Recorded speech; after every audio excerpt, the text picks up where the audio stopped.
Ja, maar met softphone natuurlijk. Helemaal gek. Ja, exact. Die ook niet vergeten. Dat is waar. Bob Brand erf plus 373. Dat zal wel...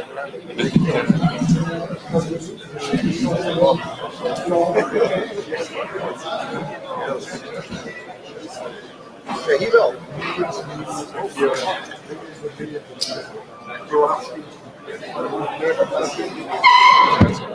Okay.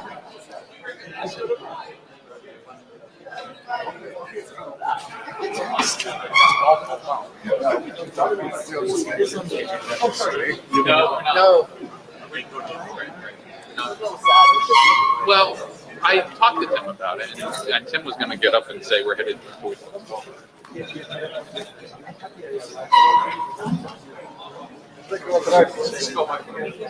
precies.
Then you have to describe the whole fight.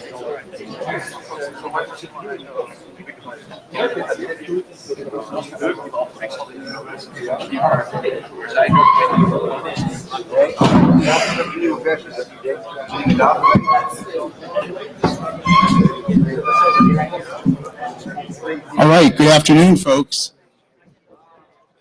I'm Tim, and this is DNS Operations. So, more mic? Swallow the mic. I'll give you more mic. So, you know who we are. I'm Tim, that's Benno, that's Suzanne. There in front is our ISG overlord, Warren. So, Dan York's doing JabberScribe, so he gets priority at the mic, and Paul, who I saw right there, is taking minutes for us, so thank you, both you guys. It's Tuesday, so you should have seen the note well. The big improvement is I fixed the color of the links from ugly blue to gray, so, you know, big advancements there. There are blue sheets going around, and so please fill them in. We've got a good crowd here, so I like to put everybody's name on it, sort of thing. So we've got a bunch of agenda items, as you well know, so we double dare you. So mostly we got some updates of current stuff. Sarah is going to talk about the hackathon results, which were some interesting stuff there. I know some people have heard it at least once, maybe twice, but you can always listen to Sarah talk 3 times, so it's always good. And mostly today's all current stuff, so things that we've actually talked about in the past. Friday is going to be, you know, essentially the new session stuff. Some updates. There's this KSK Futures BOF Thursday morning. So, and of course, we all know everything about the KSK, and there's no reason to sort of discuss about it, but I know Paul's putting that together. There's a mailing list on it and all sorts of good stuff. So just giving you a heads up on that. Side meeting tomorrow. Oh yeah, good times in the Doe context. This is sort of the issues raised. This is all about what I would say about operator stuff and things like that. And I do know coming out of the Doe meeting that no, all of that work about operations around Doe is not coming here. So no, we refuse it. So no, we refuse it. So, and we actually have good precedent because we're doing some operations documents in dprive, and they're basically staying in dprive because of the type of work it is. So sorry, web people, you have to sort of suck it up and deal with that. So, so My tactful co-chair. yeah. And just a little DNSSEC news, because I know we all love DNSSEC. Our employers started rolling out a bunch of DNSSEC to customers. And a lot of the stuff that we've done is driving a lot of IETF discussions. Schumann and Pallavi are going to discuss about their multi-provider DNSSEC draft. In DPRIVE, we have a draft on how to do AXFR over DNS over TLS, which seems kind of interesting. So, but big props to Allison and her team, Sarah, Schumann, Pallavi, and Han. So it's been a bunch of work. So, yeah, it's very great. So document updates, bunch of stuff since the last meeting. So yeah, that's some serious business there. And of course, Adderleaf's already got an errata. So Dave Crocker's, banging himself in the head on that. So terminology, yeah, this is a big collection of stuff. So big thanks to everybody, the authors, especially Warren, for helping shepherd those through. That was a big pile of stuff. We've got one more in the editor queue that's been sitting there for a while, that the DNS capture format, and it's basically waiting on this CBOR CDL document. I went and looked at it and was like, okay, that's in some IETF land. I don't understand the RFC editor technology though. Go ahead, Paul. CDDL just got moved to the RFC editor. There we go. So it'll be done soon. So yay. An algorithm update. I know there's a small fix that Mr. Paul Wooders wants to put in there, but it's on the telechat. And Warren, there's some little editing that just needs to be done, and I think it can be done during the telechat discussion. I will page you in on all that. You see all the emails, so I'll make sure it's all put back in your brain, okay? So in current working group last call is extended error.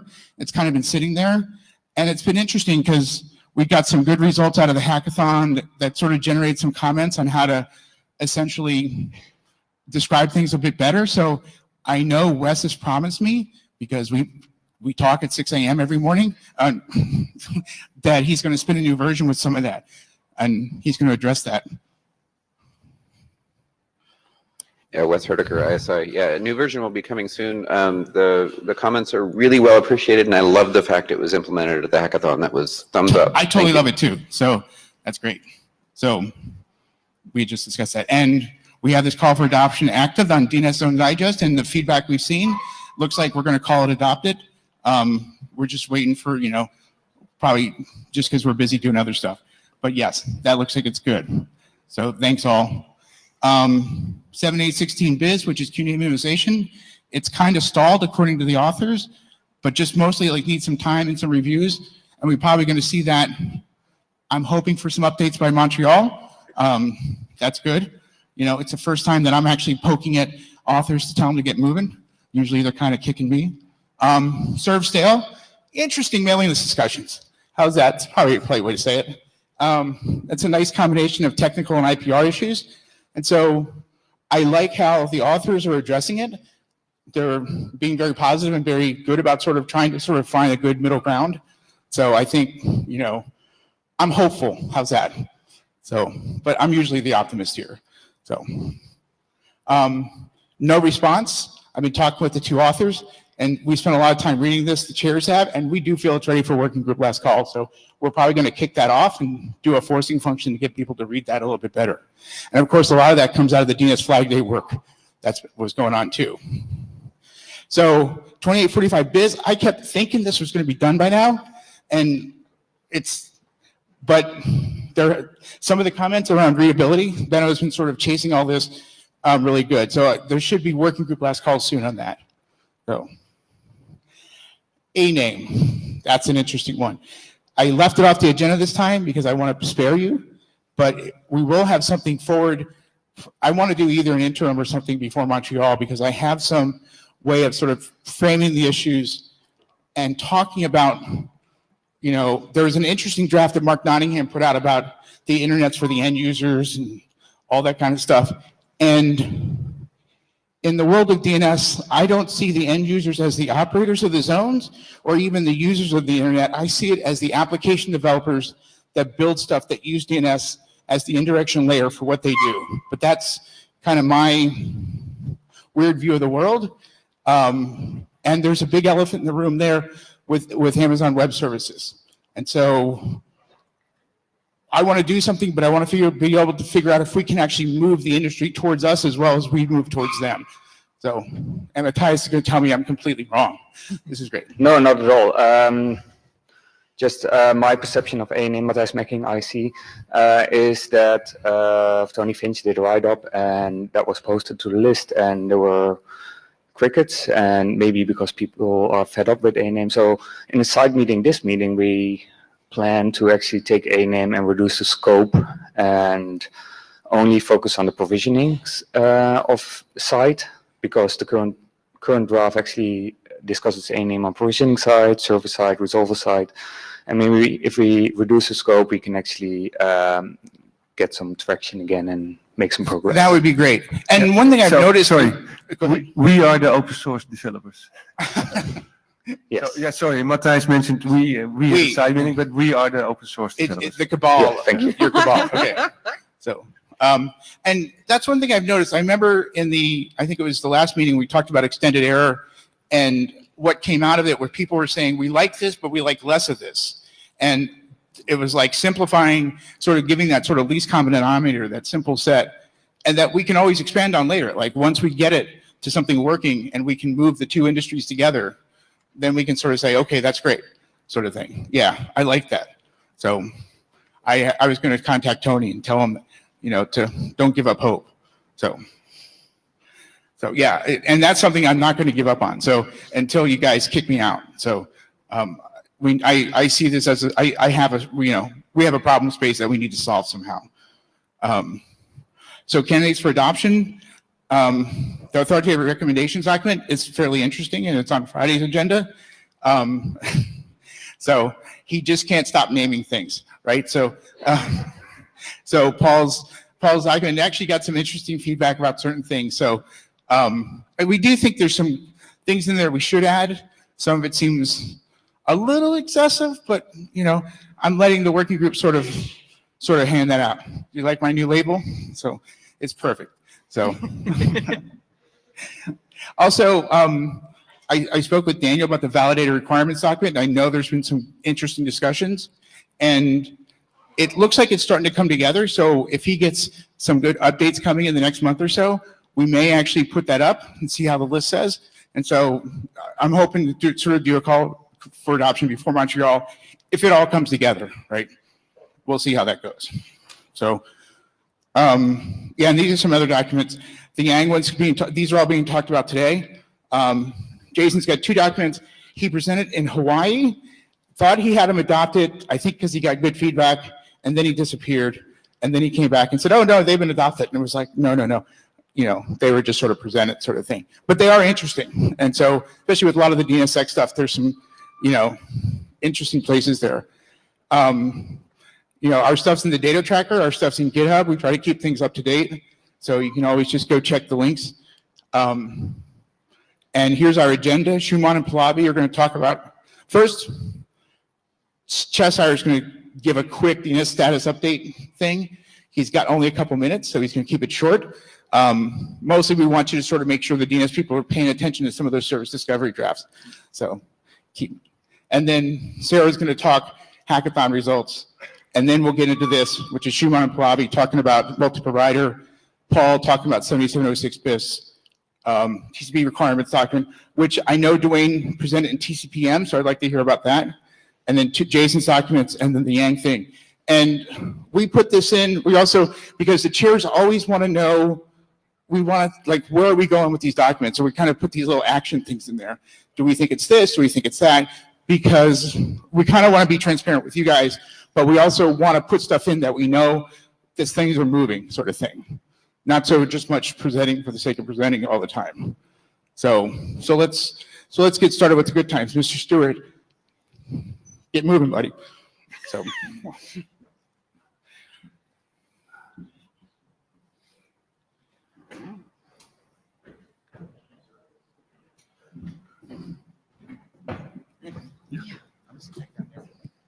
As requested, I will keep this quick. 3 documents to talk about. First one, DNS stateful operations of my co-authors are in the room. This is done and published. That's good. That was holding up DNS push notifications, which is built on top of that as a foundation. In doing implementation, Ted Lemon found some anomalies. We had previously decided to adopt the DNS update format for encoding changes. This was before DNS stateful operations even existed as a draft. And Bob Briscoe convinced us that building this on top of DSO was a good move, which I agree with. And we never revisited some of those early design decisions.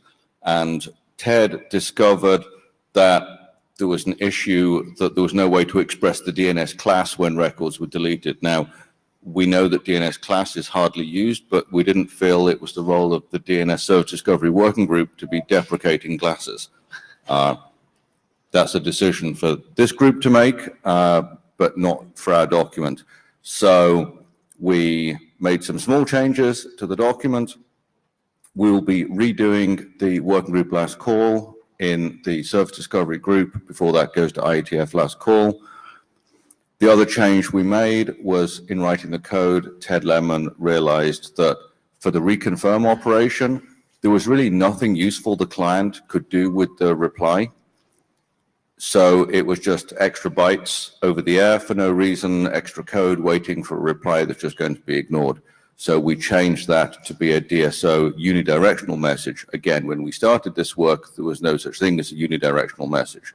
So now that DSO is finished and published, we're taking advantage of the facilities that has available. I'm here drawing this to your attention because we would like review and feedback. Obviously, we don't think there's any problem with this, but we want to make sure everybody is aware of it. Our goal is to have this, because it's really finished and has been implemented and reviewed and is very mature now, we'd like to get this through the process so that in Montreal I can stand up here and say we have another RFC published. And then the final one is the discovery proxy. Again, in the course of working with Ted Lemon, doing some implementation, he had a few questions about things that weren't clear. My belief is that nothing has changed in the document in terms of the specification, and there are no changes to musts or shoulds or mays or behavior.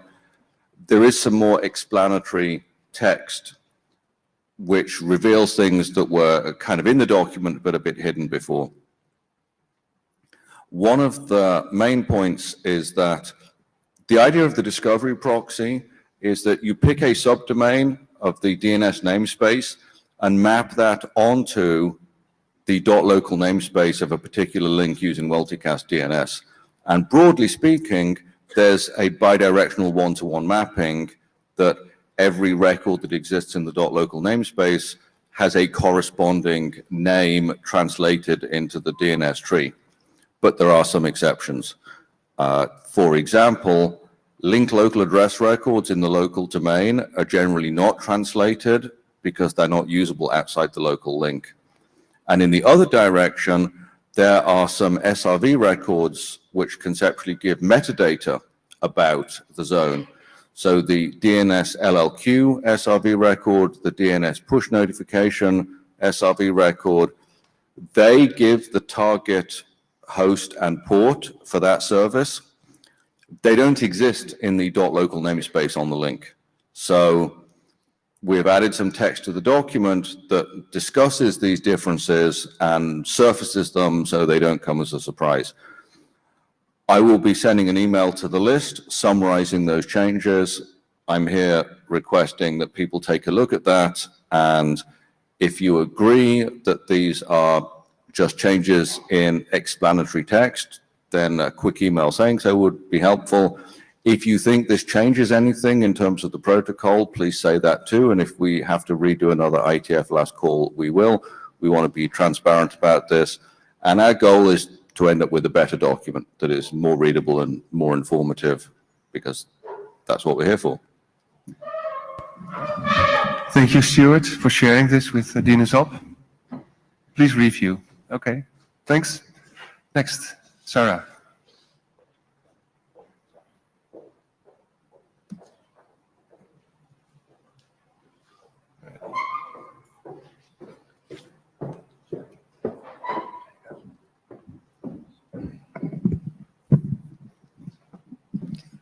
So what I just wanted to do was run over the results from the hackathon at the weekend. And we called our table Everything DNS because we now do so many different things at each of these hackathons. We, as usual, had a lot of people, 21 people this time, plus some other people coming in and out. We had 5 projects with kind of multiple people working on them and then 5 other smaller projects that went on. So I'll just touch on 4 of the larger projects. The first one of which has already been mentioned, so I'm not sure there's much more to say in terms of the draft itself. But just to point out that the work that got done was implementations in both not resolver and in unbound. So if you want to go and look at the results of that implementation, that's where you should go. And my understanding is an implementation in DNS dist is also in progress for that. Second project was DNS cookies. So cookies have been around a while, but the various vendors had realized that there was a problem with interoperability, that one implementation couldn't validate a cookie issued by a different implementation. So Willem had put together, and his co-authors had put together this draft, which came out just before the submissions deadline. And at the hackathon, people got together, worked on this, and we now have 5 interoperable implementations that can do this cross-validation of the cookies, which is a really nice result. There was also work at this hackathon on DNS over Quick. The original draft for this came out in 2007, but stalled a bit because of decisions in the Quick working group to limit the scope of version 1 of Quick. What happened at the hackathon is there was a client implementation in Flamethrower, which is a DNS performance tool written in C++, which is now hosted by OARC. And Quick was added to that tool. And on the server side, what they did was they just wrote a proxy to proxy the DNS coming in over Quick to UDP. And they got this to work. And I don't know if either of the implementers want to say anything about this, but my understanding is that now we've got this sort of proof of concept. There's much more interest now in actually going forward and doing some performance measurements so we can actually begin to understand how this performs compared to DOT and DO. So is that raw DNS or DO over Quick? Raw DNS, yeah, as specified in the draft that came out back then. That's the link. And the last of the biggish projects was XFR over TLS, which we have decided to name ZOT. And so in order to, and if you're a fan of Star Wars Rebel Wars, apparently that's what a ZOT looks like, you know. So to support this work, there was more work done on a rather ancient patch to NSD. It's been brought up to date and it's been had some features added. And I believe there are plans to incorporate that into NSD. So that would be the first authoritative open source dot implementation. Whoop. So as well as doing that, what was actually done is that the setup was NSD worked as the master, and because it was a quick thing to implement, Unbound actually acted as a secondary, because A, it can do TLS upstream already, and it can receive zones over IXFR, a feature that was implemented so it could serve zones locally. So the work was done, and we got the connectivity working between these 2 implementations, so that's all good.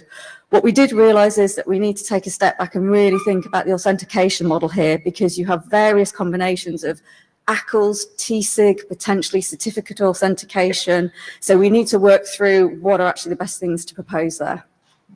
Another thing that came out of this discussion, though, is that it dawned on us that given that we now have stateful operations as an RFC, there is potential here to change the model of XFR and use stateful operations such that a secondary would connect to the master and it would subscribe to the set of zones it wanted to receive updates from, and then the master could use a push mechanism to propagate changes downstream. Now, we need to look into all the details of this, because you could potentially also extend this to having a control channel where the server could signal to the secondary, for example, stop serving this zone, delete this zone, etc. So you could communicate properties about the zone along this channel as well. So there's some potential there to be explored around what we could do with that. This is just the list of the other topics. There was work on Yang models, work on DO support in Stubby, a DNS tap multiplexer, a resolver testbed, work in .dot for DNS Python, and work on ZoneMD in Net DNS as well. This was a team that was there, and we had 5 first-timers at this hackathon, which was really good to have that. 6, sorry, I can't count. 6, thank you. And that's everything. I think we have time for a couple of questions, Yes, if anybody definitely. has them. Yeah. But, Paul Hoffman, not a question, but an exhortation. I have found on going to the hackathons, I was one of the people who worked on a minor thing on my own, but sitting at tables with people, people would say out loud, blah, blah, blah, and then a minor discussion would happen, which almost always turned into code. It wasn't like when we're sitting out here in the hall and, oh, we can develop this new protocol. And I have some issues with the ZOT stuff because you are just developing, you know, XFR version 2 or version 4, depending on how you count. But at a hackathon, if you have code that you are working on, do consider coming to the hackathon because you are around people. You can sort of say, I'm thinking of this, and people will actually contribute ideas that are for code, not just for protocol development. absolutely. Thank you. Yeah, Paul, to that comment, DNS, because it has to live in the real world of deployed reality. DNS participation in the hackathon has actually been really good, and both implementers and operators seem to be finding it very helpful. Okay. Schumann, you're next. Pavali also. Right.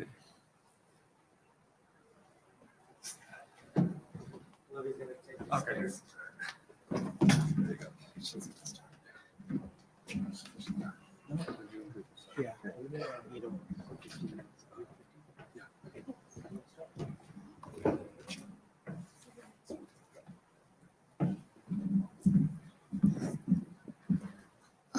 So we'll talk about the DNSSEC, multi-provider DNSSEC draft. So this draft tries to address the problem of deploying DNSSEC for zones that are signed and hosted simultaneously by multiple DNS providers. We first presented this draft in IETF 101, and it got adopted by the working group after IETF 102. So since then, we have received a lot of comments on the mailing list, and based on those comments, we have updated the draft. So what we did was made the draft now focus more on the multi-signer DNSSEC models.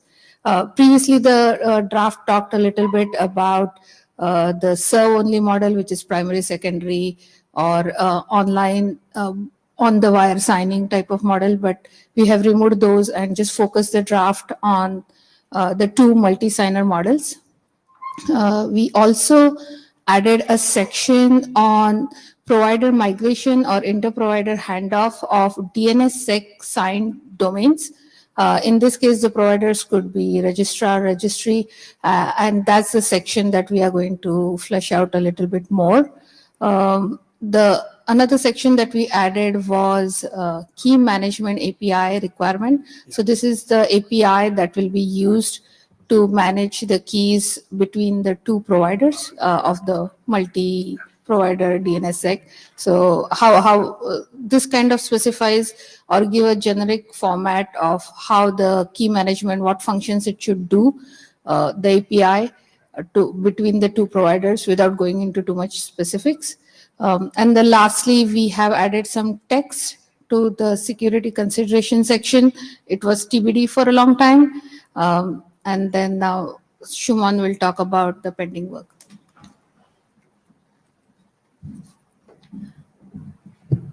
Okay, thanks. So I noticed on the agenda, the chairs had listed whether or not this document is ready for working group last call. And I think in the opinion of the authors is not quite ready yet because there's a bunch of pending work, which I am now going to mention. So because we refocused the document on only the multi-signer models, I think it's appropriate to now rename the title of the document also. So instead of multi-provider DNSSEC models, we're going to call it multi-signer DNSSEC models. So if anyone has any objections. I haven't heard any from anyone so far. Please speak up. Otherwise, that's what we're going to go with in the next version.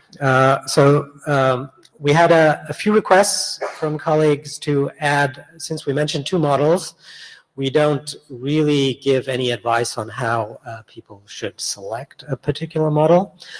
We had a debate originally about whether to kind of narrow it down to only one model and remove this question of how to choose. But we decided in the end that, we're probably not going to be able to agree on the model because different people have different preferences.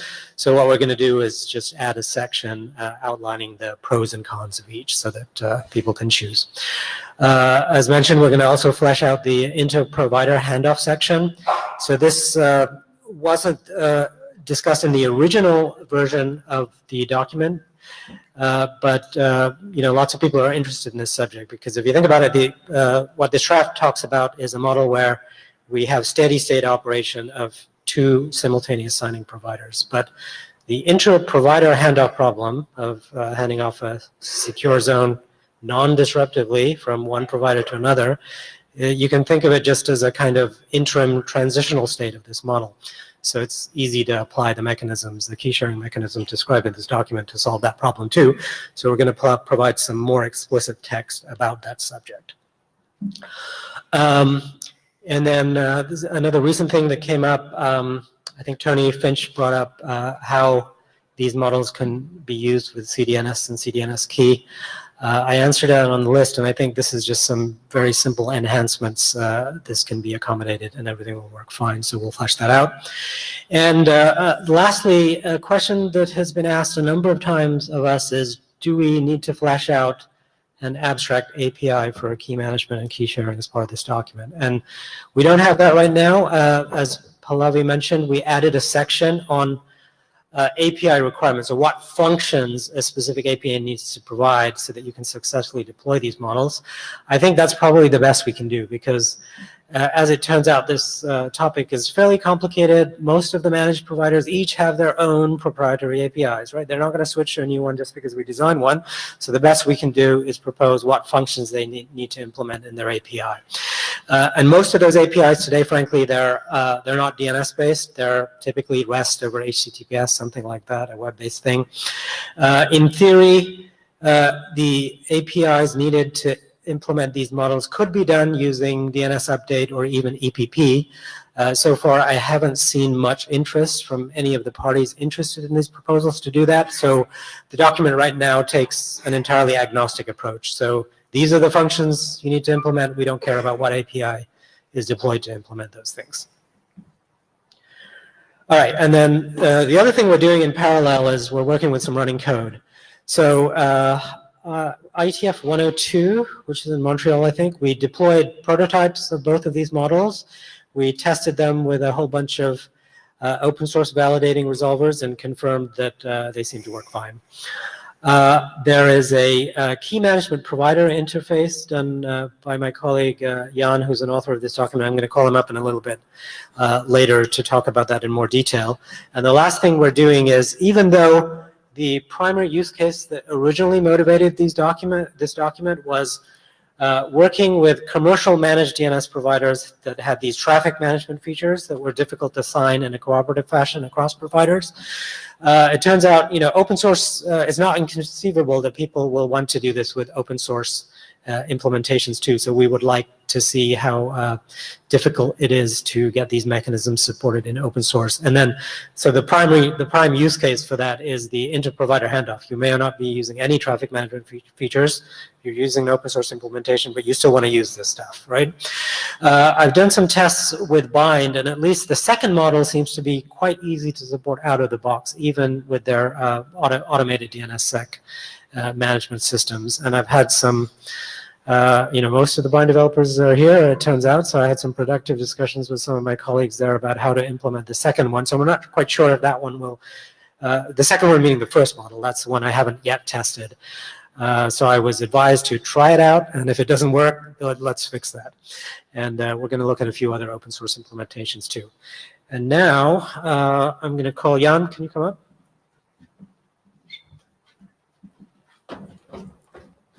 Thank you. So Shimon already said a lot of stuff that I originally wanted to say about the existing code that we have.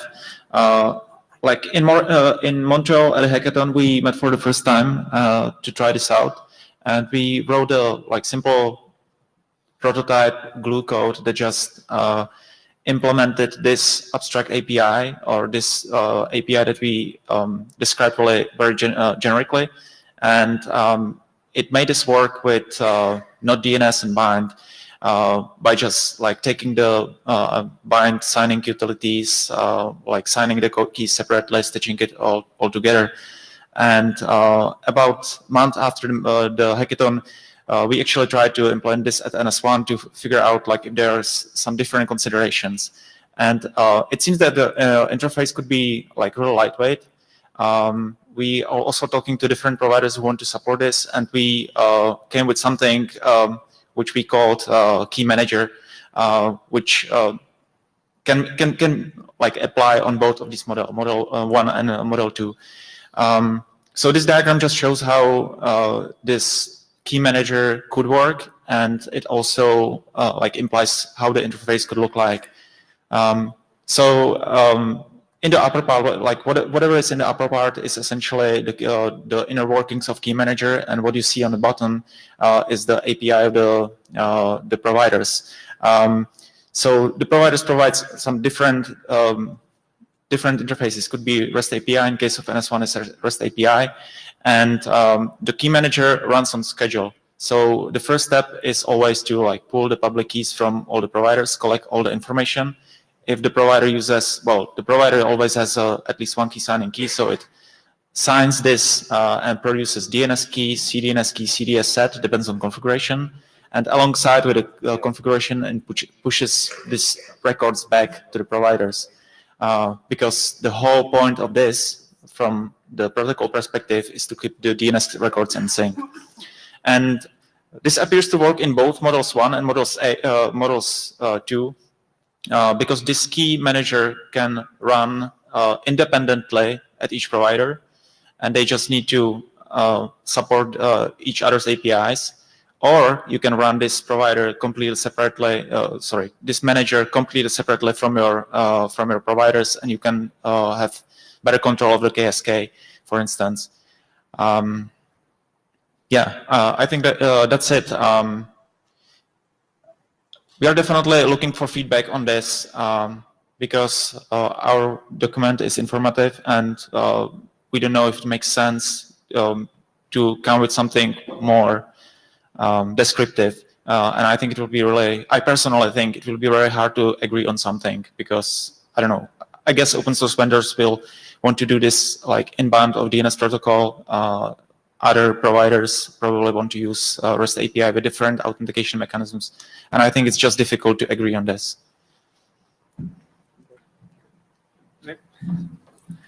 Yeah, questions, comments? Yeah, so Benno asked me a question, so I'm going to answer that quickly. So Benno asked me, when will we be done with this document? So my answer to that is I'm going to be optimistic and say the pending tasks that we listed in one of the slides, we're going to try and get that done by the next IETF, so within the next few months. So we'll see. We'll see how that goes. And we're open for questions.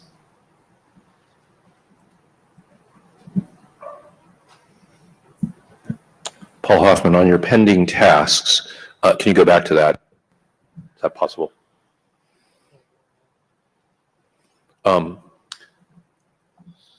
This might be the bad idea, Ferry speaking, but the inter-provider handoff section, you said you want it, it's specified now how you do it with two active ones. How do you bring one on? Right. How do you get rid of one? Yeah, so that's also part of it. So I mentioned. So will you be adding that? Because I don't think that's in the current draft. So there's really, for this document to be complete, we need to solve the problem of how to not solve the problem, at least describe how you onboard a second provider, an additional provider, and how you get rid of providers, right? So that's all part of the provider handoff section, and I think we at least plan to tackle that, Paul. I don't know if I answered your question, but okay. I'm Willem Toorop, NLNet Labs. I'm conveying a question from Roland van Rijswijk, NLNet Labs.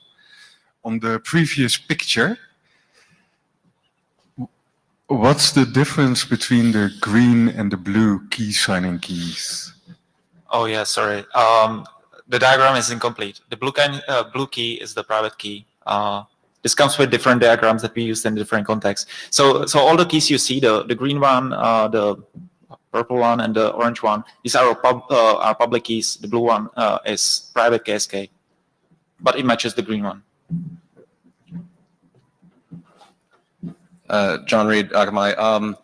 One question is this intended as a model for steady state operations where someone has two providers for resiliency, or is it intended more for transitioning between providers, or both, or is there no intention either way? So the original intention was steady state operation of multiple signing providers. So based on feedback we've gotten, we've since incorporated other functions such as provider handoff and transitions.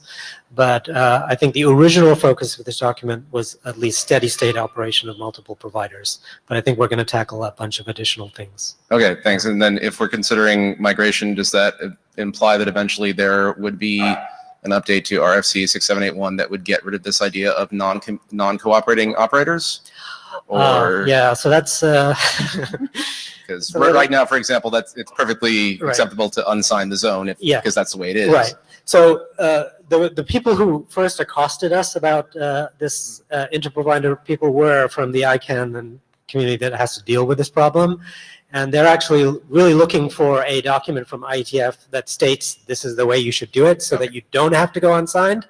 So if we produce this document, I think that would help them in their conversations in ICANN about how to address that problem. All right, thank you. Yeah. Christian Grothoff. This might be out of scope for the document, but have you considered using a threshold signature scheme? Possibly with a threshold of 1 if any of the providers can sign it, to maybe keep the protocol a bit simpler? We have not considered that, but I guess, I mean, that's a possible option. We'll think about it. Tim Wasinski. I know regex has got a bunch of stuff around registry handoff stuff, and they were looking at this stuff, but it was, I think we need to stop them before they do something bad. Also, there's a side meeting tomorrow. Alexander Meyerhoff is putting it together on registry superlock and some of the discussions around that. And when I discussed DS key sort of handoff, he said, oh, yeah, that's a different thing. And then he just kind of walked away.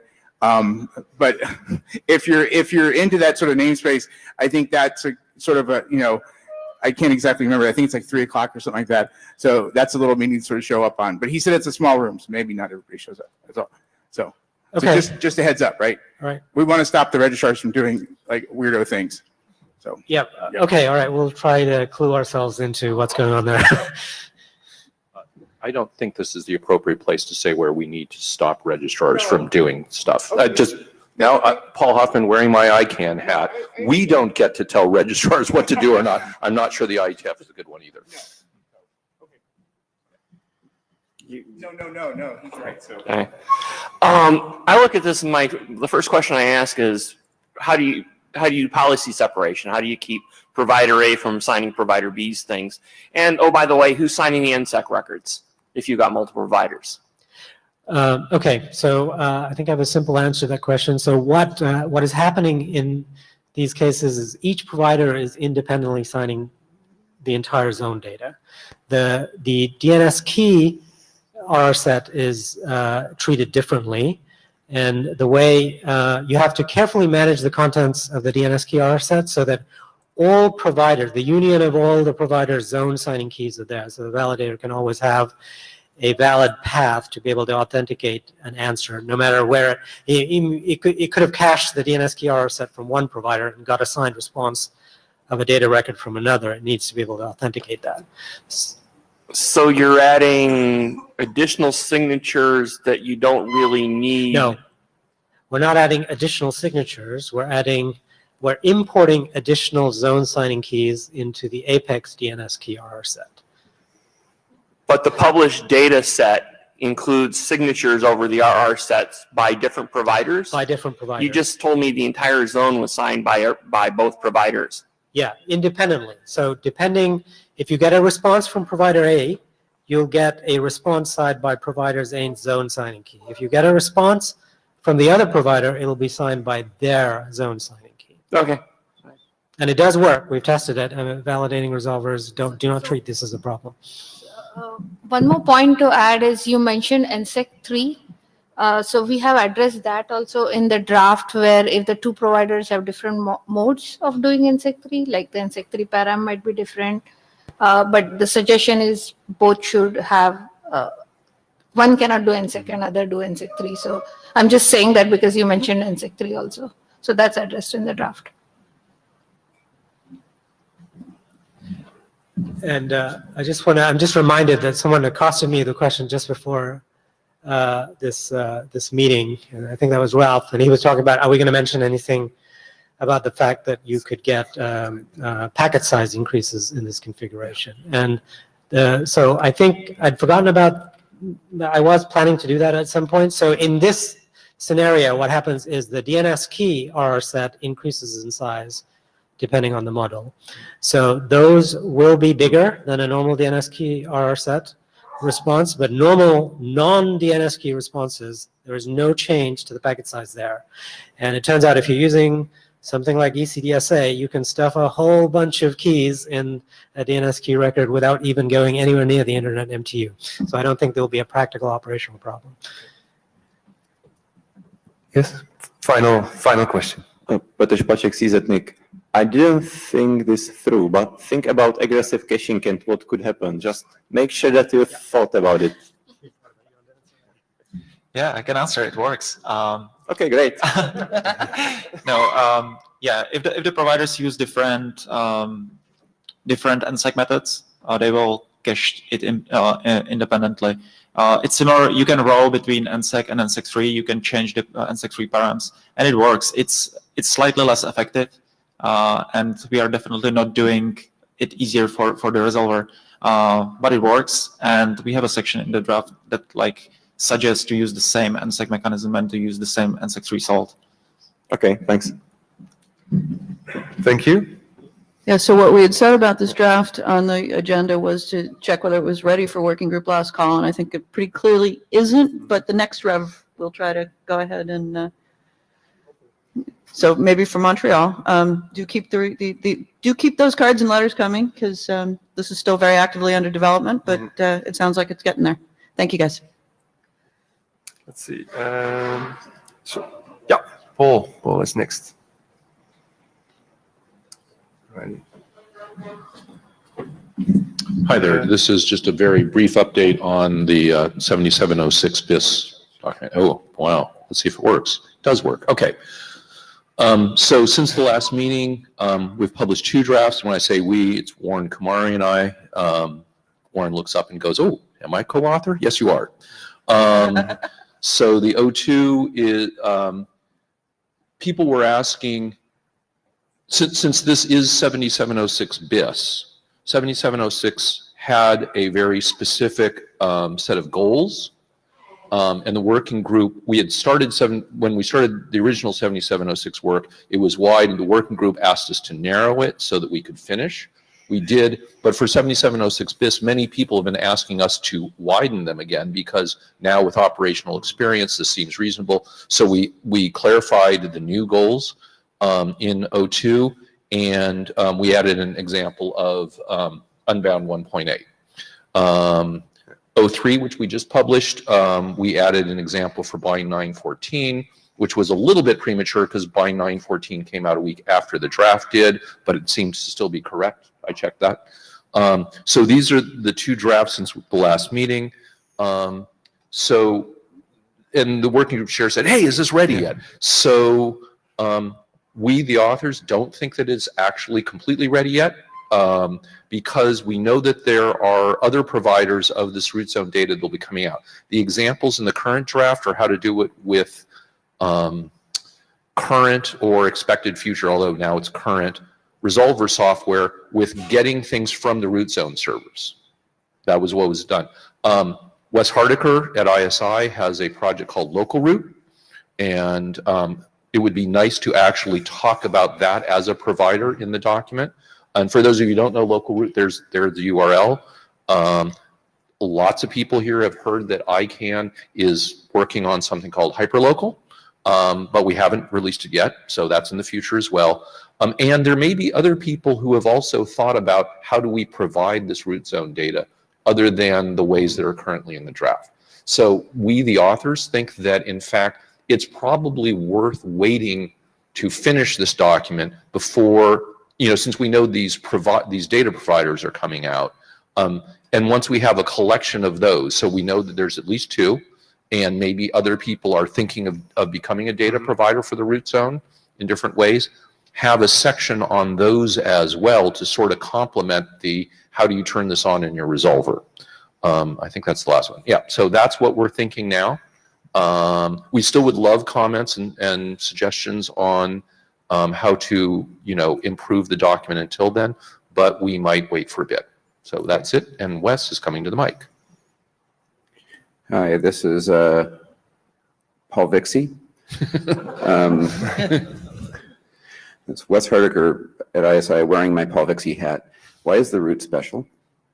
The root's not special, actually. We said that in the current draft. So I guess part of it comes to if we're going to open it up and make it a more widely used thing, why not actually make it even more generic and say this is how you can mirror any zone that allows you to do such things. I mean, as you mentioned Local Route, I do appreciate you dropping my name there.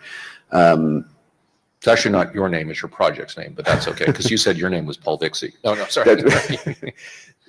So the Local Route project actually offers .arpa and rootzone.net, and we're planning on doing some other ones at some point, hopefully in the future as well. Yep.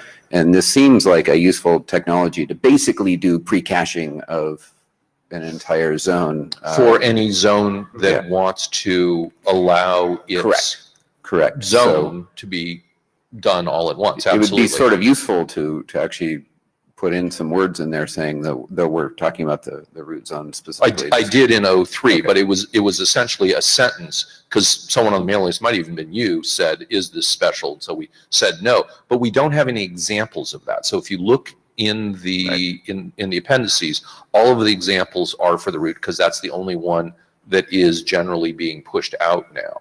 I think that if we have more interest in the non-root zones for this, we would also want to actually put in examples in the appendices so it was completely clear that that's what we were doing. Not just saying words up in the front, but have examples of doing it for other zones. Okay, fair enough. And by the way, some of your root zone lists are not actually synchronized. Oh, so that was what I did in 02. So if I messed it up, by all means, let me know. Yeah, one of the configs doesn't have like the ICANN transfer one, and the other ones do. Yeah, send a message on that. A lot of people implement from examples. I'm one of those people, and so getting the examples wrong for me is really bad. Yeah, and if you want to list Local Route as another zone transfer place, we do support open transfers. If you go through Local Route, then you can actually get a TSIG key and do it securely. So you have glue right, and but stuff we would want you to describe that. I'd be happy to. Yeah, as a separate thing, because again, even once Local Route is out there and once ICANN has ours out there, that's not to say these are the only places to get them. Right. It would be great to have other people who are thinking, hey, well, I can do a better job of this, or I can do a local job of this. Have pretty complete information on what the current folks are doing. I will send text. Thank you. Yep, thanks. Hello, Andreas Schulze. As you just mentioned, that scheme not only works for the root zone, but only for ARPA, in-address ARPA, and IPv6 It works ARPA. for any zone. Yes. It works for any zone, even further But down. that's something that anybody that operates that mechanism could immediately try out and see that it works. So it's simply a simple proof. Right, although the side note on that is this should only be done for zones where the zone administrator wants to have them distributed this way. The fact that some zones are accidentally available does not mean that you should use them, because sometimes that accidental availability is not updated as often as the zone administrator would want. For the root zone, you know, that is something that we know is stable. It's very easy to see when it comes out. Other zones are not so careful about that. So I would not say if you find a zone sitting around someplace, you can use it for this. Matt Poundset. This isn't a fully fledged out idea. It just occurred to me a second ago. But if we're listing sort of non-ICANN projects for downloading stuff, or even ICANN projects, or even ICANN, yeah. Well, although this applies a little less to ICANN, the side projects come and go, and I suppose if you were listing a web page that describes the availability of the ICANN project, projects come and go. That's true, I guess, too, yeah. Right. It just occurs to me that maybe there needs to be something in there talking about the fact that sometimes these things might disappear and you need to be prepared to deal with that. And you may be stuck with the last zone if you are not monitoring. Yeah. Absolutely. Yeah. And that was part of 7706 because one of the things that people were concerned about, I don't know, Andrew Sullivan, are you in the room? That Andrew had brought up when we were developing 7706 is if you're like saying, oh, I'm going to do this by mirroring, you know, from the root servers, and you end up stuck on one and you don't realize it, and that one goes away, it gets renumbered or something, you might not know that you're stuck with an old root zone for a while. So actually going back to what I had asked at the mic on the last one, offboarding is really important for this. So I would expect when Wes, you know, when you provide your words on it, you will tell people how to tell if they are stuck. We would have to do the same for hyperlocal and such like that. This is pretty important. So other questions? Okay, so we will. I have a question to set my mind at rest. So you put at icons hyperlocal future. Yep. But can you give a timeline here? No. Well, I mean, I could, but do you want me to lie? Do you want me to? No, but... You've seen how badly I predict other stuff. Should I predict this one as well? Remember how I predicted there wouldn't be any problems after the key revocation? And I was like flamingly wrong about, I mean, I can keep predicting as much as you want, but it's useless. It's useless. Okay. Right. Interesting. Yeah. Okay. I mean, again, I do it all the time, but that doesn't mean you want it. No, but maybe you have an idea about 1 year, 2 years, 5 years. Less than 2 years. Okay. If it's, I mean, I would, if it's more than 2 years, there's no way we're going to hold this document for it. Okay. Thank you. That's what I want to hear. Okay. Thank you. Next, Dwayne.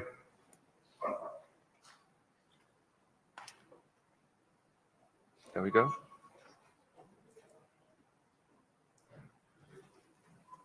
Just the clicker.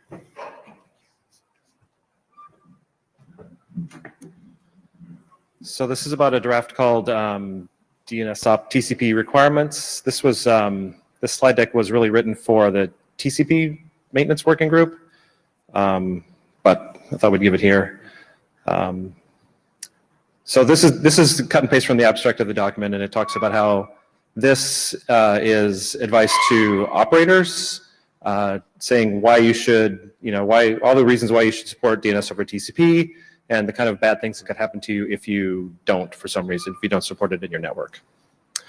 Again, there's a lot of history here, which was written for that other audience, but the gist of this is that there were some early RFCs that sort of had language in there that treated DNS over TCP a little bit differently than over UDP, and it led to this sort of convention that you would only do TCP for zone transfers, and that got us to a point in the late 80s, 90s, where we were seeing that those sort of things were blocked in firewalls.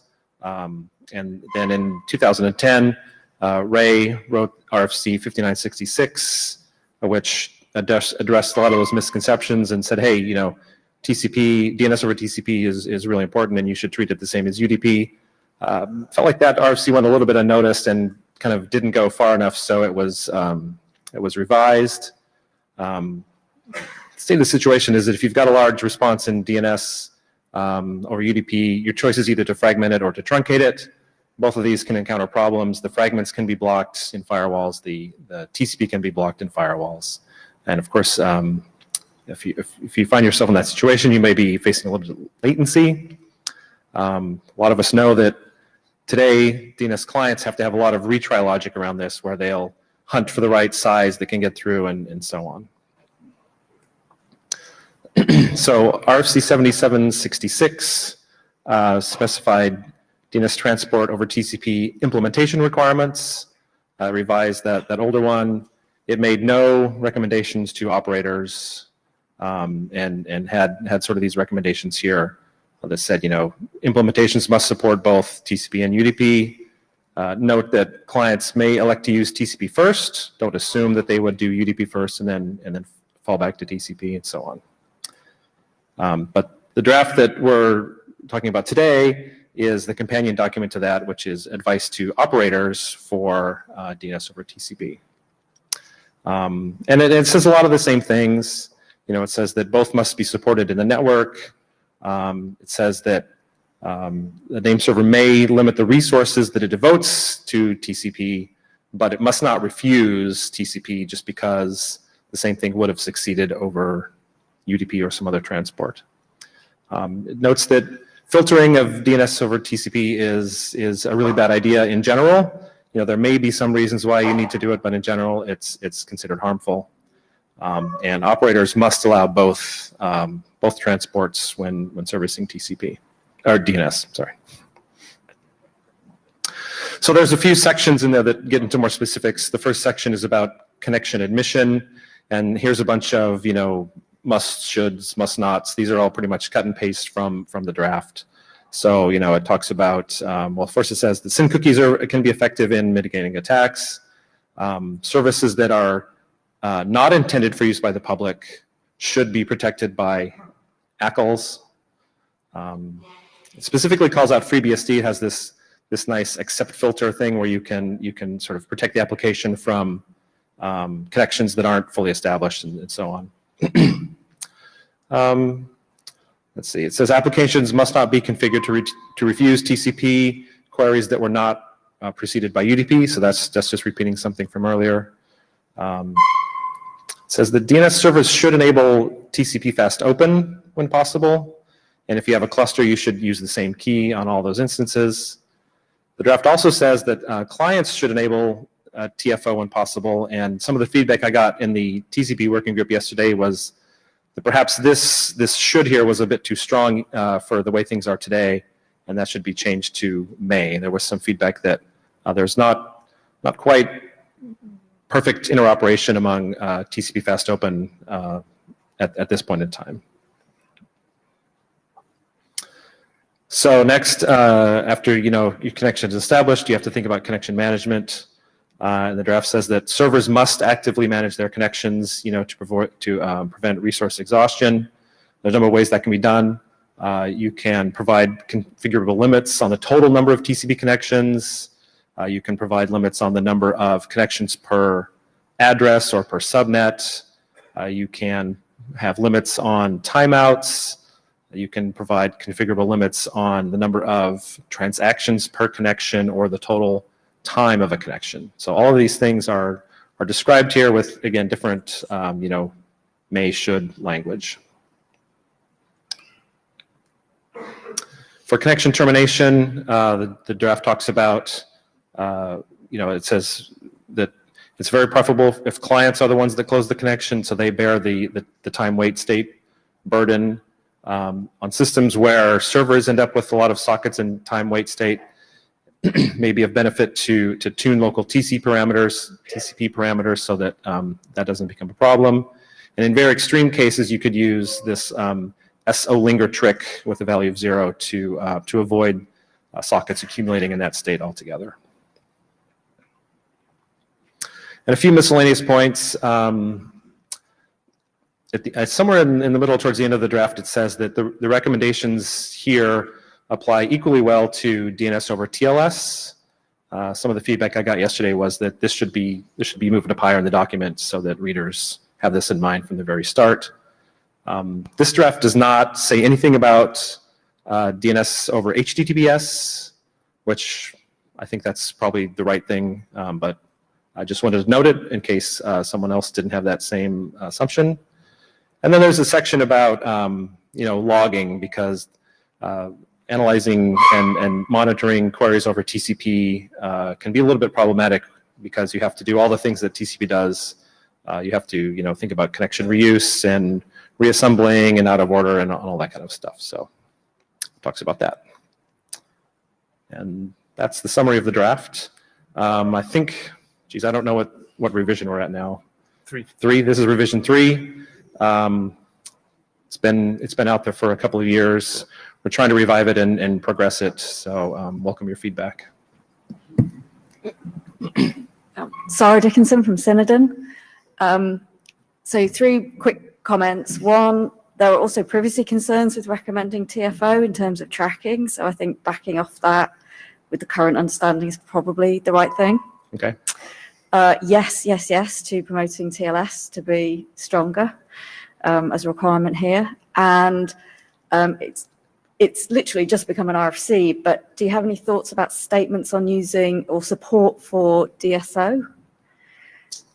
But maybe that's something we can talk about You offline. mean But just to say that this advice applies to DSO as well? That's what you're suggesting? well, I'm wondering we should think about where this fits, because this is sort of assuming that what you're implementing is 7766. Right. And I think currently the language is a bit tangled up with doing that.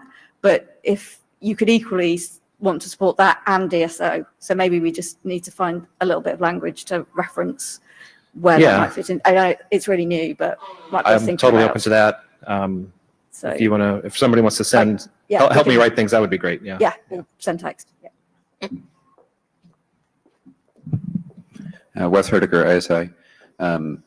So 7706 has these really useful little config snippets in an appendix. That'd be kind of cool here for some of the stuff. Okay. We'll think about that. Yeah. Petr Špaček sees it, Nick, a data point from the recent DNS flag day. No matter what we write in the RFC, if it's just the proposed standard, some operators will claim that's just proposed standard, that's not the internet standard, because the internet standard is only RFC 1035 and 44. And that was the argument I was hearing again and again during the flag day for not doing TCP and all this stuff, because it's not the internet standard. So one thing to think about is how do we promote this or the previous documents like 7766 to the internet standard, so we have like bigger sign on it saying, oh, you really should follow this. Okay. I don't think I can answer that, but I can talk to people and try to find out how to do that. Yeah. Sounds like something for the chairs to follow up on, actually. Thank you. So, more reading or reviews would be very welcome of the document. It was on the mailing list. There have been contributions by the group, but there are, I think, 101. Yeah. Not so much on the mailing list. So please do review the document. Yeah, So there's been a number of feedback. So I'll put a new version out, or one of us will put a new version out soon. And yeah. How much has anybody had a chance to review compliance of actual implementations with what you're recommending? Have you or anyone you know of evaluated at all?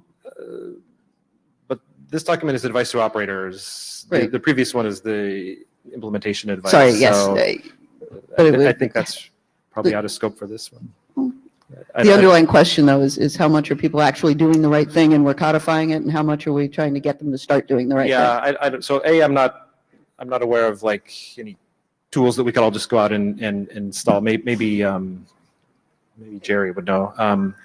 But I hear anecdotally that TCP support is pretty good in general, except when it comes to maybe some of the harder things like pipelining and reordering and stuff like that. So I think we're close, but not all the way there. Sarah may have some data. I was just going to say, for open source implementations, some of the web pages on the dnsprivacy.org website try to reflect what is implemented in terms of TCP support for some of these features and TLS support in the open source implementations. So that's there, and I'm constantly updating it. And if you spot a mistake on there, please send it to me, because things can slip by. But that's the best reference point we really have for where the open source implementations are with all this support for all this. It probably doesn't say what the default for those are, just whether it's capable of it. So maybe that's something to add. Maybe that'd be something really good to add. I'll try and remember to do that. Okay. Cool, thank you. Thank you. Next, Jason. All right, this is one. I have one slide set. Okay, excellent. So yeah, just one slide set. If you can go to full screen there. Oh yeah, there I can see it.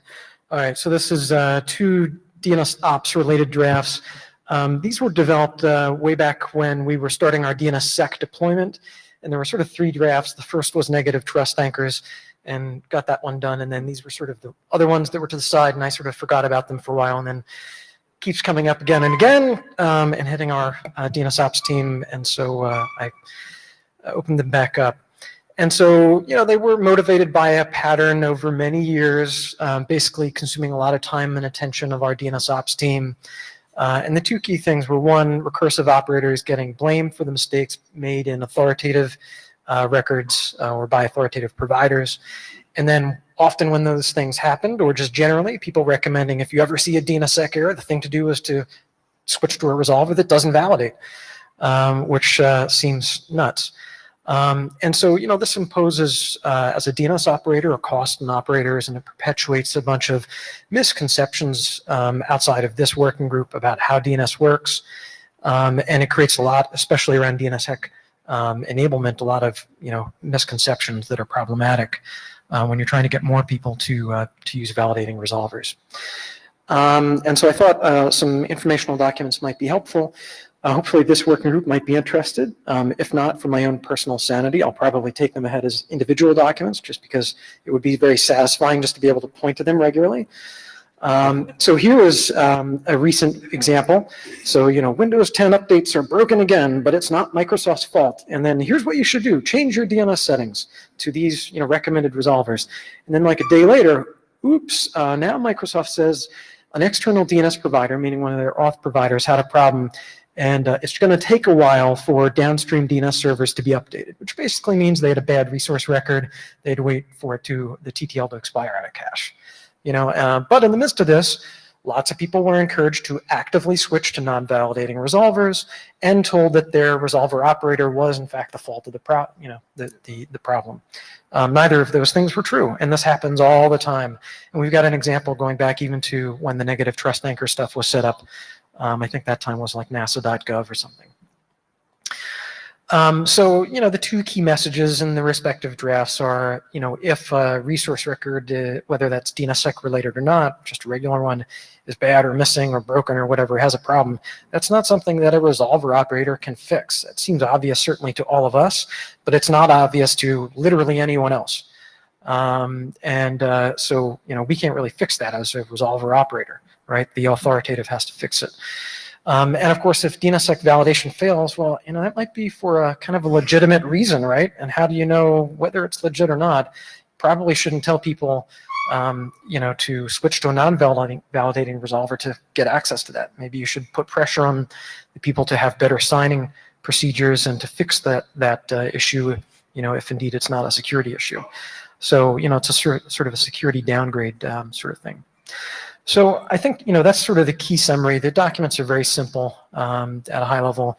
And I think the question is, you know, are they interesting at all to the working group? I'm sure other resolver operators have seen similar sort of stuff over the years and had to deal with these things. So it's as simple as that. Is the queue open?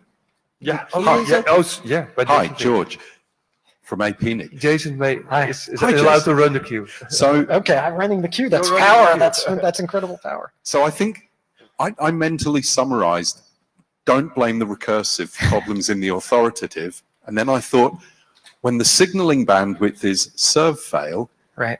How do you know? So I think you must say you've got to do extended errors if you want to provide disambiguation, because otherwise, how do I know? Because all I got was serve fail. You did that. You did that. See, I'm blamed again. That's a good suggestion. Thanks. That's good. Tim Wasinski, I read both of these over the weekend, and after we sort of figured out where they went, You don't think they can be combined into They one? probably can, yeah. It's Yeah. just an historical, artifact Okay, of when I wrote them. that was sort of my thought was, Yeah. and maybe the working group can sort of decide that, because they sort of feel like they Yeah, fit together in a, they have similar sort of sections and stuff. Okay. Jim Reed, I think it's a great idea, Jason, and I would like to see the working group pick this thing up and take it forward. One comment we might want to look at is issues around validating resolvers that will do soft fail and return answers which are known to be bad because the signatures fail, and maybe some text around that might be needed in the next version of the document. Yeah, that's a good point. Matthijs Mekking, IEC. Yeah, I also want to strengthen the point that Tim made, that I think this should be one document. But and personally, I think it's too obvious that I think, well, should there even be a document for this? But you make a fair point that outside this room, people may think otherwise. If this gets adopted, I would maybe suggest that it's actually an update to the DNSSEC operational practices document, because I think it really falls in scope of that RFC. Yeah, if we welcome, I think also we should up the work, and combining might make sense. Another thing is that some of the stuff in the errors document might be good for the, well, extended error stuff to add to there, maybe just for explanation, or maybe split extended error in a DNSSEC specific section. But that's just an idea. Yep. So Warren Kumari with no hats. So I like this document, but who do we think the actual audience is? I mean, we know not to do this. Most people in the IETF, I suspect, know not to do this. But users don't really read RFCs, so like, I still think we should do it, but. I hear you. I think there's still a lot of people outside of the IETF, obviously, that are researching these things, people in the press, policymakers, you name it.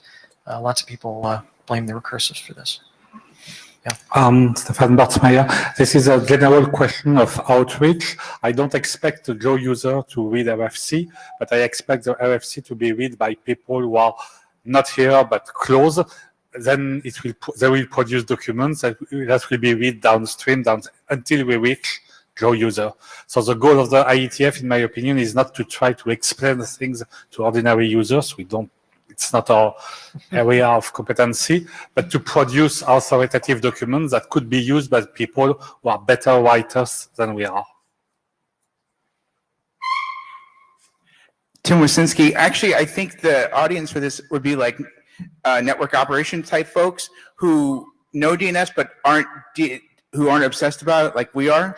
And so they have to sort of understand some of these, how do you sort of triage situations? I think that's really I see as the audience for this, right? Matt Pound said again, yeah, same sort of thing. A lot of the audience for this is, Reddit threads about doing dumb things with your DNS because a problem occurred. Like that kind of stuff. Yeah. I agree. I think these are completely in scope for DNSOP. And yeah, we should work on it. Cool. Peter Koch-Dienig, I agree with most of what was said about outreach. I'm not completely convinced that an RFC coming out of the IETF is reaching the right audience or instructing those who should reach the right audience. And I wonder what the solution is, except from that it tells the user to suffer through it. Although I'm looking forward to seeing a recommendation coming out of this regarding TTLs, which obviously need to be short to mitigate errors. And then I know that next on the agenda, or next on the agenda, there's just the opposite document. And this is going to be an interesting discussion. Yeah, well, one remark about the sort of back pressure, if you will, to signing problems for validation fails. I mean, it would be nice for more pressure to go back on the signing practices. So the authoritative zones that sort of aren't getting heat for that, that's the only thing that will help improve their operational practices. Right now, they don't get any of that pressure, really. Paul Hoffman, who jumped in the line to answer Peter's question, how do we get things better known? There is the IETF blog, which is run by ISOC, who has, when they did a blog piece on the DNS terminology document, I all of a sudden got a bunch of queries from random, like, tech press and such like that about it. So, so that's one. But the other one is that, like, just anytime one person catches one of these RFCs and says, hey, I noticed this important thing, lots of other people follow on. So for any of the people saying, oh, is it worth it for us to do it? If we do it with just even a little bit of push afterwards, yes, it is. Okay, thanks. Joe Apley, PIR.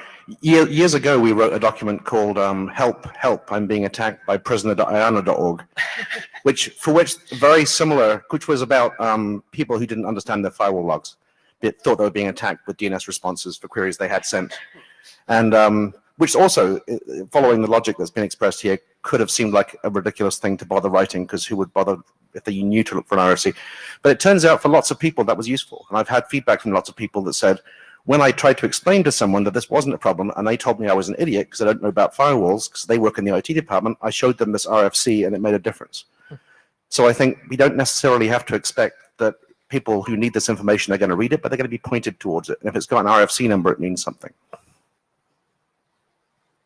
In short, I support the draft because reasons stated before me. The thing is that when I was doing technical documentation on Red Hat, for example, we wanted to explain to people, don't do stupid things like inventing your own TLD, but there is no RFC we can reference, right? So we were getting complaints, but there is no standard forbidding this and that and blah, blah, blah. So RFC like that would be super useful. Dan York, employed by the Internet Society, but not speaking for them. The 2 points, actually. One is I like these kind of drafts because, to the point that was made, when I was doing work earlier, 7 years ago, with the Internet Society, focused on IPv6, DNSSEC, and things like that, it was great to be able to refer to some of these operational guidance documents because they were from the IETF. They were pieces that we could go and point to. They could be found in different places. So I applaud that type of thing. I would also just state, Dave Tail, just to say, that is the IETF blog. And to correct Paul Hoffman, that is actually run by IETF folks. It's not actually run by ISOC. So IETF, it is, believe me. So what you're saying is nobody. We can have a separate discussion. All right, but it's different places. Now That's the all I chair wanted has to clear. step in. Sorry, Tim Wasinski, I'll just close this all off. Once we have this, where you should be talking about this is NANOG and places like that. Yeah, exactly. That we should be at NANOG explaining this is why you can't have nice things, sort of thing. So that's the audience for this type of draft. And yes, we should adopt this stuff. So as a question, what I'm hearing is that the idea would be that the audience for this is the customer relations departments at operations shops and so on, in order to write user accessible documentation. Yeah, and tech And reporters and bloggers and Reddit users. Do you have strong feelings about whether to try to combine them into one? I don't care. Anybody with strong feelings about that? Because I'm trying to I think form. one is simpler, but whatever. Yeah. Well, I'm trying to form what we're asking Jason to do. Dan York again, same. I think the one point here that was also made was we should probably have a little think about some of all of the guidance, the operational guidance parts here, because, you know, to the comment that was made about is this updating the current operational practices, I know that Daniel McGough, Ed Lewis, and I also have the DNSSEC validator requirements, which we were discussing just yesterday, about how it's really more operational requirements for people running DNS recursive resolvers and pieces like that, rather than really requirements as it was stated originally. So there's probably a couple of different things we should think about as far as, because at the end of the day, you want a document, well, there's two things you want. You want a simple document you could point somebody to when you're getting somebody flaming you on this or whatever. You just want to be able to say, hey, look, go do this. But at the same time, you also don't want 5 of those. You want something that you can give to a network operator and say, here's the best practices for how you should be running DNSSEC stuff right now. You know, that type of thing. So I guess I'd say to the chairs, I think we need to think about a couple of these different drafts that are in the hopper and how they could all work together in what way. And Suzanne, just to go back to your one question about, you know, separate or together, the don't switch resolvers one felt a little bit more sort of atomic and sort of easily, you know, compartmentalized, if you will, but ultimately they can be in one. It doesn't matter.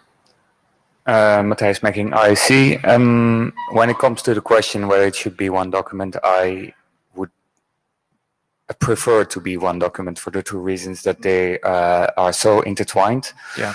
And you want a document that people want to point to, and it's easier to point to one thing than to two things. Very true. Good point. Okay, thank you.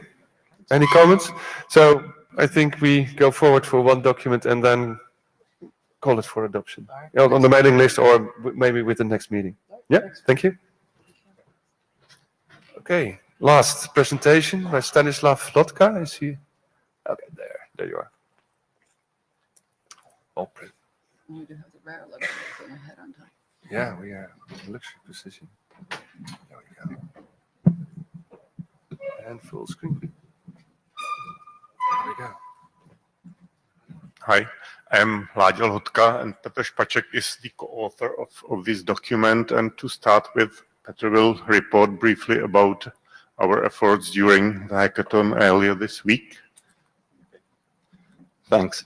So current state of things is that during the hackathon, we developed little Yang model which allows you to specify slave zone and IP address of the master. And using this, you can easily add or delete or modify slave zone on Node.dns and PowerDNS, which are two implementations we did. It seems that the idea works pretty well. The implementation, well, it's new stuff for us, so it took them some while to get used to it, but it seems to work. So this draft is like the basic building block, which doesn't do anything by itself. But the idea here is to start with something really small, define like the basic building blocks, and then continue on this and build on this and create like more complicated stuff like configuring slave zones and so on and so on and so on. So with this, I will let Láďa explain the rest because he is the Yang expert. Okay, so this is a summary slide for this draft. The substance of this draft is basically a Yang module that defines types corresponding to these two INR registries, the DNS class and RR types.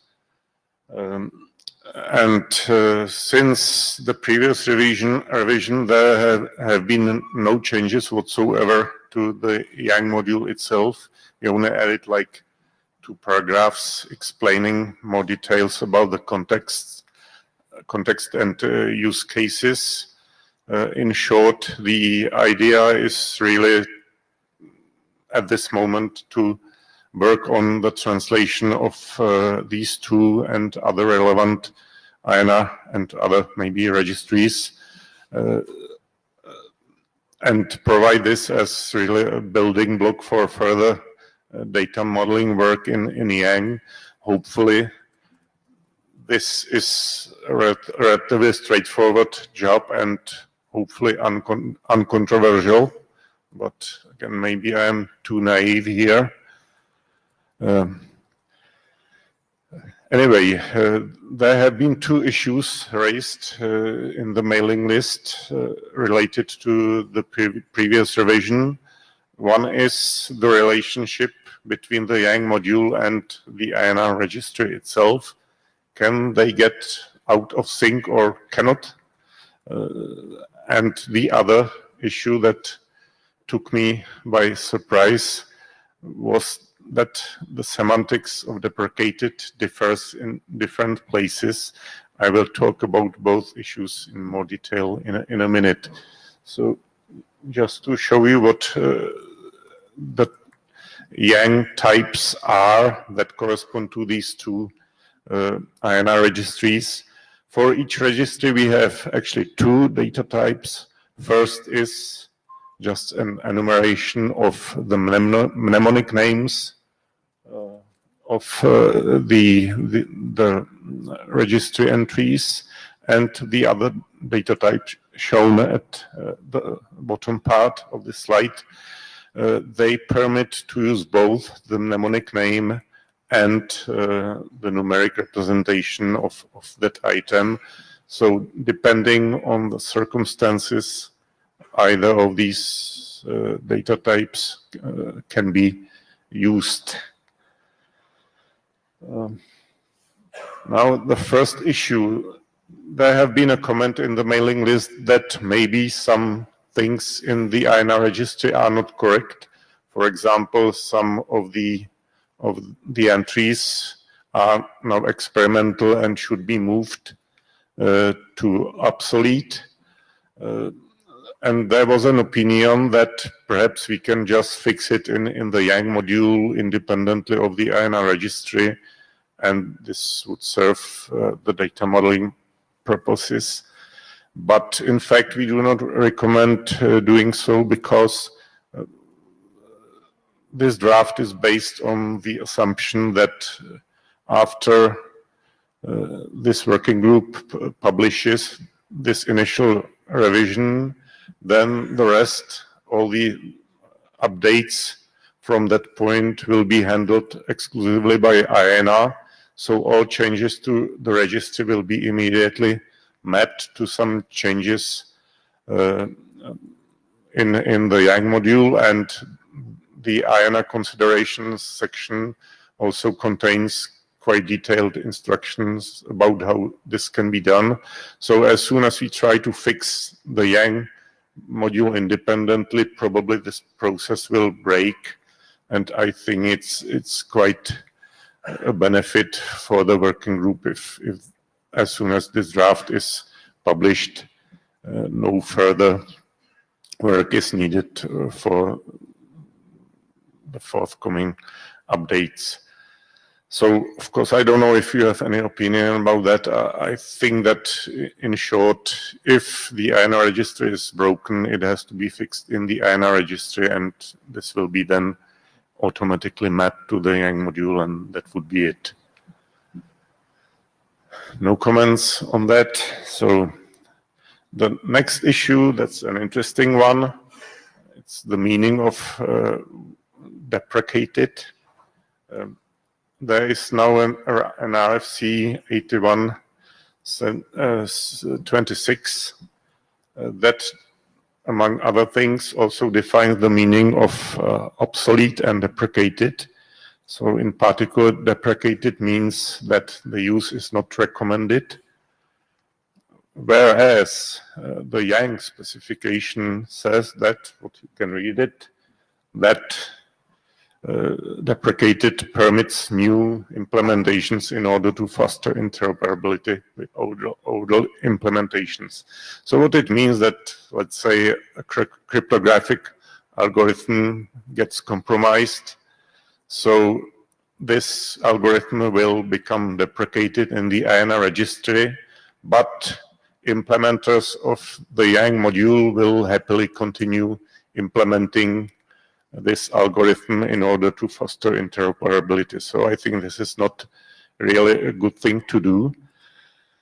And I have actually raised this issue in the NetMod working group, and the answer was that this definition of deprecated has been with us since the SNMP time. It was basically literally copied from some ancient documents, but I guess this has to be addressed and somehow resolved. I would, of course, prefer the definition that's in RFC 8126 for INR registries, but this will probably take some time still. Any comment? Yes. My name is Andrew Sullivan, and I am employed by somebody, but I don't speak for them. For my previous sins, I have opinions about IANA registries now, and the first thing that I would say on your first question was about whether you should fix these things independent of the IANA registry. Really a lot, please don't do that. I mean, it's the worst idea I've ever heard, is to get out of sync with that, because the whole point of the registry is that it's supposed to be authoritative. So you would be creating a Yang model that would just drift from that, right? It's a terrible idea. So I completely agree with your idea there. But the second thing that I would say, and that's the reason I got up, is this issue number 2, because the important thing about this in the IANA registries is that if it were true that a type were no longer in use in the strict meaning of obsolete here, then in the Yang sense of deprecated, the obsolete definition, but in order to foster interoperability with older things, that sort of entails that you're going to run into these things from time to time, right? And so the idea is that, in fact, actually, the thing isn't obsolete in the strict technical sense of no longer being in use because you ran into it. So by definition, the thing exists somehow. Therefore, the nice thing about this is that you could say that for the practical purposes of this document, everything that is marked as obsolete is treated as deprecated. Everything that is in the registry until this is fixed by by netmod. For the purposes of the current version, you could just say that everything that is marked as obsolete in the registry is treated as deprecated, on the theory that if it were really obsolete, you're never going to run into it anyway, so you don't have to care. Okay, so do you propose, because currently in the document we have that if something is obsolete in the INO registry, it will be mapped to the obsolete status in Yang, and if it is deprecated, then it will be mapped to deprecated status in Yang. So do you propose to use obsolete for both? No, what I'm suggesting actually is you can leave the text as it is, and then you could put a sentence that just said, and by the way, we recognize that in Yang, these two things wind up being the same thing, but if it were truly obsolete, it won't matter. You're never going to run into it, so who cares? Okay. Right? There's just a sort of practical fact of the matter that you don't have to care about it. All right. Thanks. Thank you. Okay, and that's all. Any more comments? Okay. We would like to Any comments, questions? We would like to ask for adoption, hopefully, as soon as we resolve these two issues. There shouldn't be much work to do.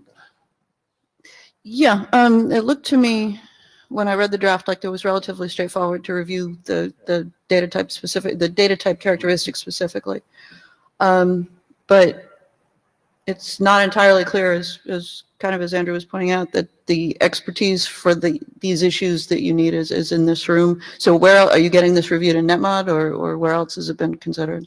Of course, this draft is going to be reviewed by one of the Yang doctors. Okay. So we have this problem all the time. So either that people are not experts for Yang, or people are not experts for the particular domain, like the DNS operations here. So we have to work around this. Well, and we appreciate talking to the DNS people as well as the netmod people about how to make sure this is correct and useful. So. I'm working for a company where some DNS expertise is expected. So I think you have to. I think Wes is next. Wes Hardiker, ISI. So RFC 6168 was written quite a while ago that involved a lot of people working together to define requirements for managing DNS software. And is this, so I guess one of my questions is, did you go and review that for related things? This is a good step toward being able to do that. Or is this specifically just for, are you just really trying to keep it to the IANA specific types? Because there's other stuff in there that might be worth looking at, like TSIG keys would be another type that would be actually helpful to have. Well, given the experiences we gained from developing Yang modules in the routing area, we are aware that this can be a pretty complicated process, and the RFC that you mentioned shows that, then the work, I think it was called DNS by John and Sarah Dickinson, basically, was also some kind of draft that ended up basically without being adopted. So this can really be a difficult process. But as I said, for us, the immediate goal is to translate these INO registries and motivate further work on this. We ourselves will be doing some work in this area. Other people may have different ideas, but I guess the mapping of the registries is useful just for everybody, and everybody needs it. So why not do it first, and then let's see what's going to happen. Yeah, I liked what you said in the beginning, that you were really just defining the types that could be used in other places, and I thought that that's highly helpful. And the reason I went to go look in 6168 was what other types, might be missing that's required by that document. And I didn't do an extensive search, but, TSIG keys, for example, came up as one that I know is missing. So, thanks. Okay, thanks. Thank you. Yeah, we know that there are other open source developers working on Young NetConf, and the chairs think this is a candidate for adoption. So if there's no here in the room, we will move it to the mailing list somewhere next week or the week after. Yeah? Okay, thank you. Thank you. No. We are in the rare position of having a few minutes left. If there's any other business, we'll give you a few minutes of open mic rather than try to drag someone up here that wasn't prepared until Friday. So, any other business? If Stephen Farrell is in the room? Okay. Anyone else? Okay. Then we will give you a 10-minute head start on getting to the cookies. Thank you.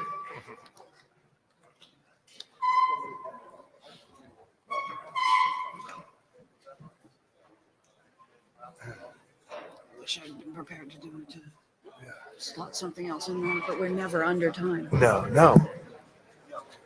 I don't remember the last time that happened.